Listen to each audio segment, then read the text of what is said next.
Mbah Kakung. Mbah Kakung iku bapake bapak utawa ibu. Mbah Putri. Mbah Putri iku ibune bapak utawa ibu. Pakde.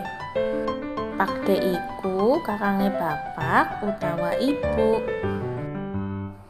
Bude. Bude iku mbekayune bapak utawa ibu.